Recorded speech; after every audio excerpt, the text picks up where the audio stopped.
Então, gente, esse vídeo hoje aqui não é um vídeo que me deixa muito à vontade para fazer, mas ele é necessário. Ele surgiu dada a necessidade de informar as nossas pacientes, em especial, sobre algumas coisas que têm acontecido aí nesse mercado da reprodução assistida, em que algumas coisas não estão transparentes e o paciente precisa saber.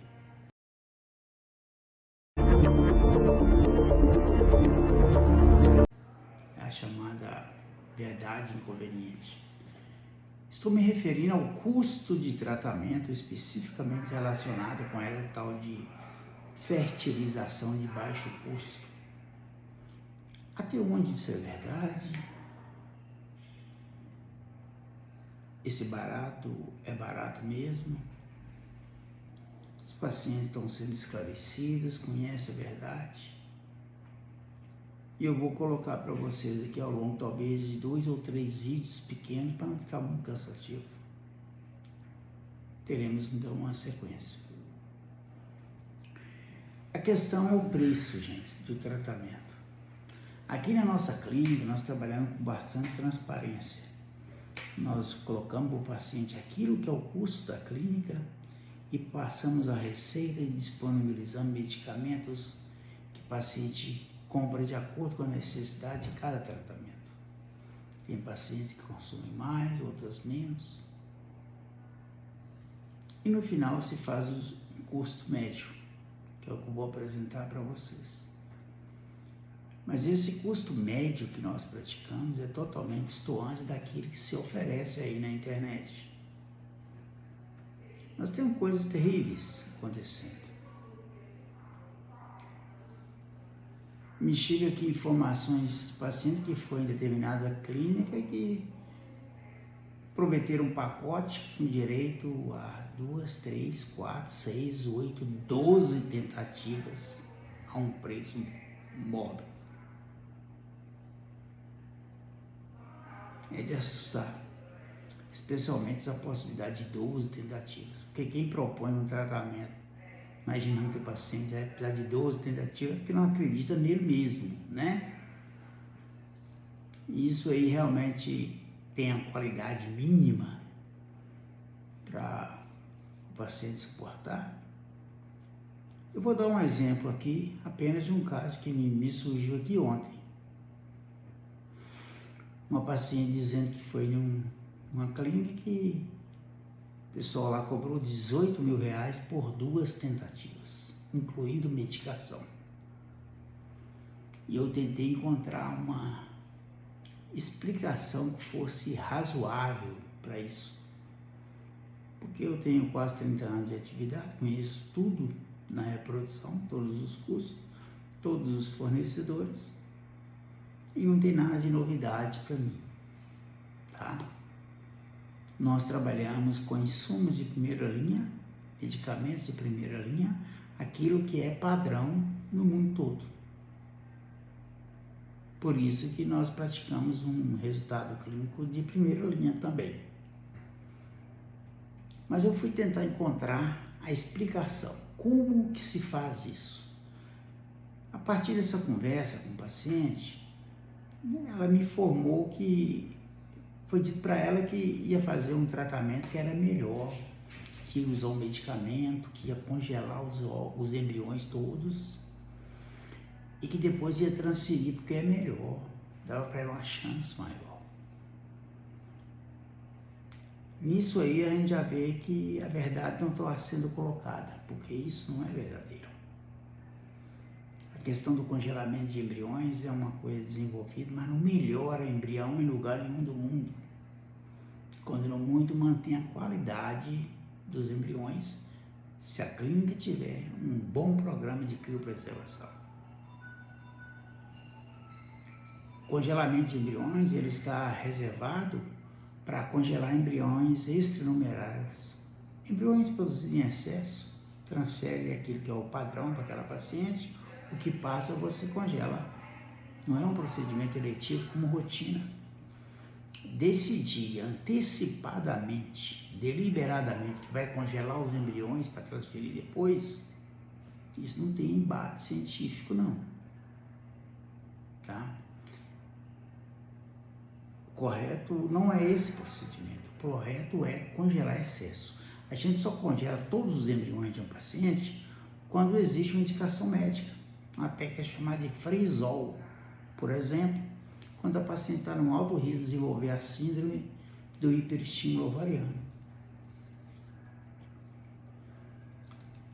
Seguindo na conversa com a paciente, eu perguntei para ela, e aí, vai ser transferência em que fase de desenvolvimento dos embriões? Ela nem soube explicar. Não falaram nada para ela. Eu perguntei qual é o protocolo de indução, qual medicamento vai ser usado para produzir os ovos, que é imprescindível, tanto em qualidade quanto em quantidade. Ela também não soube responder. Mas sabia que dava para fazer 2 tentativas com R$18.000. Então eu vou fazer uma matemáticazinha aqui para vocês, para a gente mostrar apenas, então somente a ponta do iceberg. Por que isso não é possível dentro de um programa de mínima qualidade e com bases honestas? Eu vou aqui para a internet para mostrar para vocês qual é o custo que nós temos para fazer um protocolo padrão de reprodução assistida. Para produzir óvulos, nós induzimos a paciente com medicamentos injetáveis. O protocolo padrão, ele emprega um FSH, que nós temos aí uns 3 produtos no mercado, do Menopur, Merional, Gonal, Pergoveres e vários, de várias origens. São medicamentos de uso diário, a cada 24 horas se aplica. E nós temos também, junto com esse produto, nós usamos um outro produto para evitar que o paciente ovule fora do tempo. É um antagonista do GnRH, que tem aí no mercado com o nome de Orgalutran, de um laboratório, e tem um segundo aí no mercado com o nome de Cetrotide. São todos a mesma coisa, com os mesmos resultados, embora tenha diferença de preço. Nós usamos uma terceira droga, que é o que faz a maturação final do folículo, para a gente extrair depois. Nós temos 2 produtos no mercado, um chamado Coriomon, o outro Ovidrel.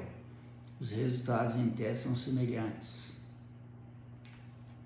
E nós temos também um produto de suporte fase lútea. O mais utilizado é uma progesterona vaginal chamada Utrogestan. Eu vou mostrar para vocês aqui um protocolo empregando essa medicação que é de primeira linha em relação a esses protocolos informáticos que eu acabei levantando aqui algumas informações para tentar explicar para vocês a diferença de preço. Então vejam bem aqui. Aqui nessa página consultar remédios, eu vou procurar aqui um produto, o primeiro indutor. Vou pegar o mais barato que tem, que é de boa qualidade, é o Menopur, 75 unidades. E tem também essas outras opções aqui, a caixa com 5 unidades. Olha, vocês podem ver aqui, ó, que esse produto custa R$1.050 uma caixa com 5 ampolas. Isso dá um custo de R$210 por ampola. Em média, um paciente consome 28 ampolas, que leva um custo de R$5.880. É preço de internet. Vocês podem procurar aí em várias distribuidoras e verão que é mais ou menos a mesma coisa. Tá?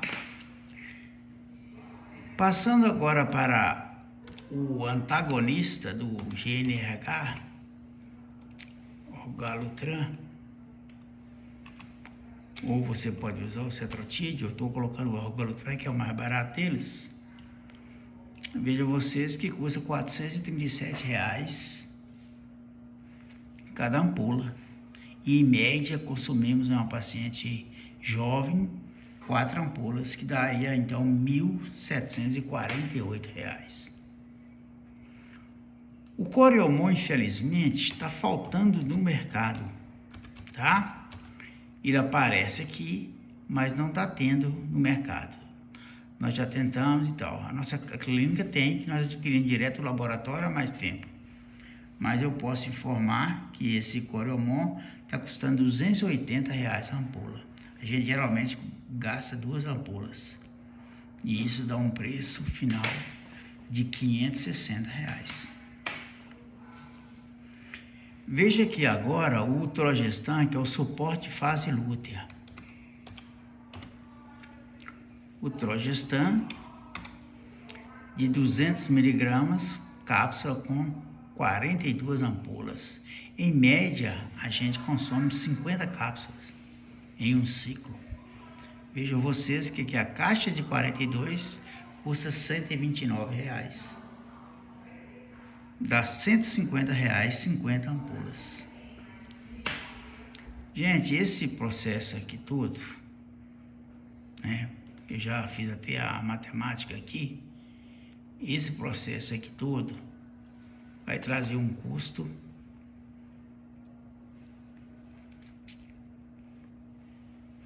de R$ 8.280. É o protocolo padrão para fazer uma fertilização in vitro.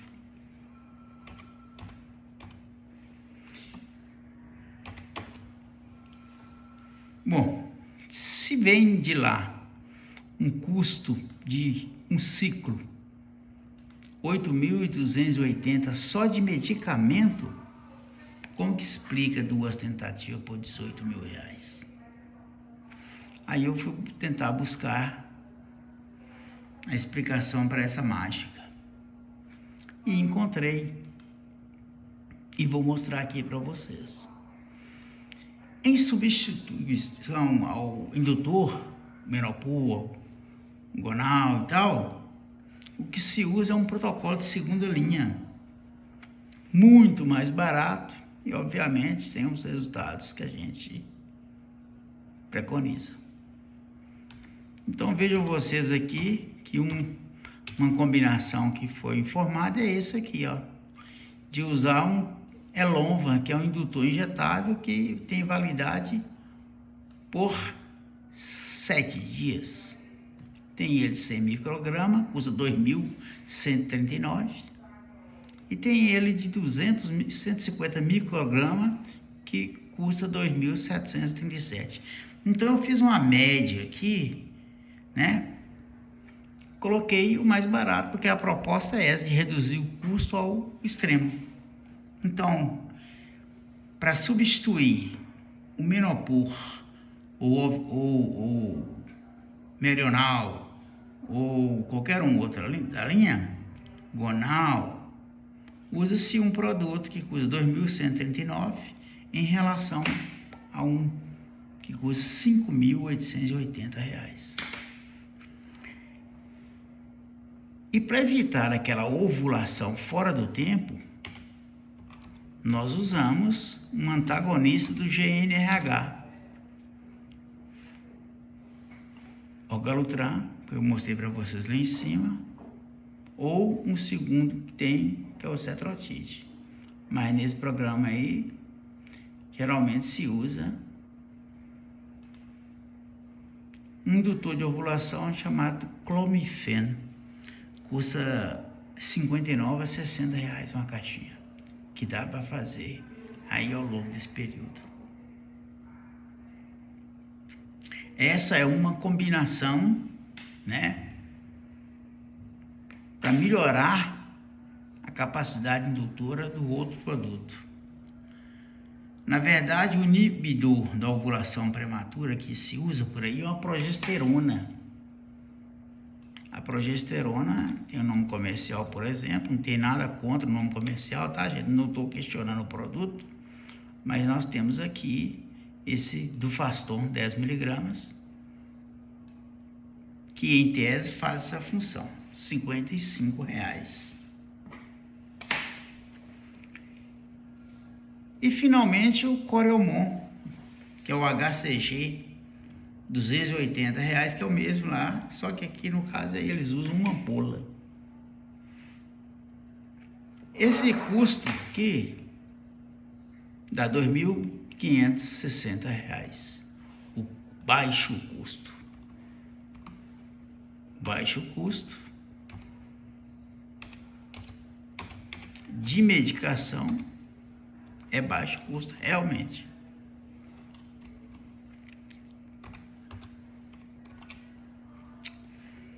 R$ 2.560. Veja então que só com medicamento nós temos então uma diferença gigante. 8.000 de medicamento, 2.500 no baixo custo. Aqui dá para trabalhar. Mas isso aqui tem qualidade? Isso aqui vai dar quantidade e qualidade de embriões?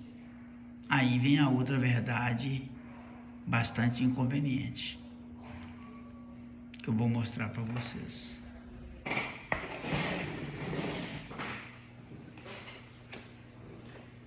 Normalmente, nós transferimos embriões nessa etapa aqui, ó, blastocisto, embrião de 5º dia de cutícula embrionário. O embrião segue essa evolução. Aqui ele está no 2º dia, 3º dia, até chegar no 5º. É esse embrião de 5º dia que dá a melhor taxa de gravidez. Só que nós sabemos que os embriões de 2º e 3º dia, 50% deles são perdidos ao longo do cultivo embrionário, seja lá na estufa ou na barriga da paciente. Em média, 50% chega a blastocisto. E vou fixar esse vídeo aqui no nosso perfil no Instagram, de maneira que toda paciente saiba onde ela está pisando, o que é espera. E obviamente ela vai poder fazer suas escolhas bem conscientes. Eu acho que esse vídeo ficou um pouquinho prolongado. Aí na edição aí eu vou fazer um ajuste. Talvez eu o divida em 2 partes, parte 1 e parte 2. Tá ok, gente? Espero que tenha contribuído bem aí com vocês nessa elucidação de verdades inconvenientes. Não se informam o que vai acontecer no tratamento. E é isso aí, tá? Qualquer coisa, estamos à disposição para fazer contato com a clínica, que os pacientes serão informados de tudo aquilo que é verdade, tudo aquilo que se espera do caso. Tá bom? Bom dia. Isso. Só não garantir o número de embriões, porque isso não dá para garantir. Tá? Mas, nesse protocolo de baixo custo, 2 tentativas, 3 tentativas, o recurso que se usa é congelar embriões de 2º e 3º dia, para evitar aquela perda de embriões que é normal. O embrião que para no 2º e 3º dia, se está na estufa, está na barriga da paciente ou está congelado, é a mesma coisa, é embrião que não tem potencial reprodutivo. Quando se faz esse protocolo de baixo custo, para não correr o risco de não ter embriões para transferir para a paciente 2, 3 vezes, congela embriões ruins, aí garante que vai ter embrião para transferir. Só não garante gravidez. Ninguém garante gravidez. Mas a gravidez acontece aqui, ó. O índice de sucesso. Então, essa falácia do baixo custo vem acompanhado da falácia da baixa qualidade embrionária e resultados ruins. Eu quero agora passar para vocês algumas perguntinhas que vocês devem procurar esclarecer com o profissional que vai te atender no momento que for propor o tratamento, tá? Algumas perguntas que devem ser feitas.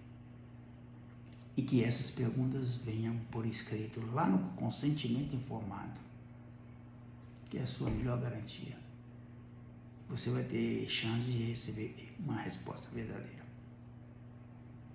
Quais são as perguntas que o paciente deve fazer para o profissional que vai te tratar com essa proposta de baixo gosto? Tá bom? Então vejam bem, a primeira pergunta que se faz, vamos focar em qualidade de resultados.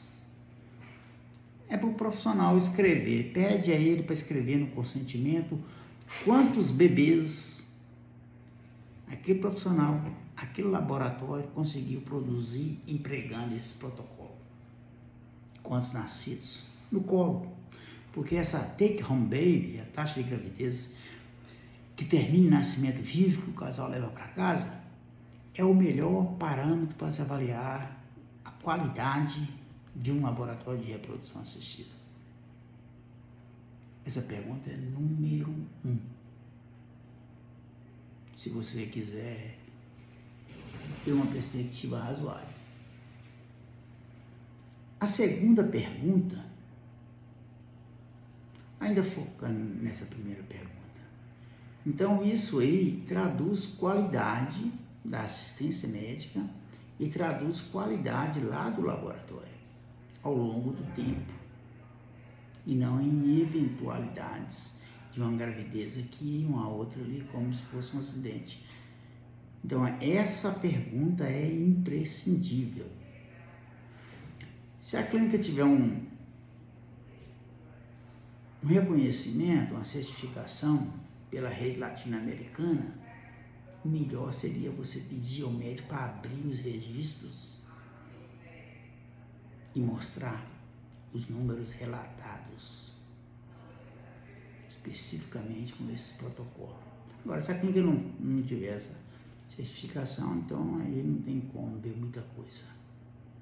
Embora possa-se olhar os números informados diretamente no CISEMBRIO, que é o banco de dados da Anvisa. Essa é a pergunta que não pode ficar sem resposta. A segunda pergunta, gente, é aquela questão da medicação que vai ser usada, qual vai ser o protocolo, como eu coloquei para vocês aqui. Então, aqui pode ser especificado. Aqui na clínica, nós informamos o tratamento, informamos o protocolo, damos a receita à paciente e ela vai comprando de acordo com a necessidade. Tá? Então, é muito transparente. Está toda a medicação esclarecida lá. E ela sabe o que ela comprou, o que ela usou, quantidade, tudo. Então, é isso. Isso tem que ser esclarecido. A terceira pergunta é aquela que eu coloquei para vocês, assim, transferir embriões de segundo ou terceiro dia. Tem que perguntar. Doutor, doutora, meus embriões serão transferidos em que fase de desenvolvimento? Aí, eles vão ter que dizer que vão buscar a transferência de blastocisto, ok? Embriões de quinto dia. Vão dizer quantos embriões que você vai receber pela sua idade. E daí por diante você fica sabendo quantos embriões sobraram para congelamento.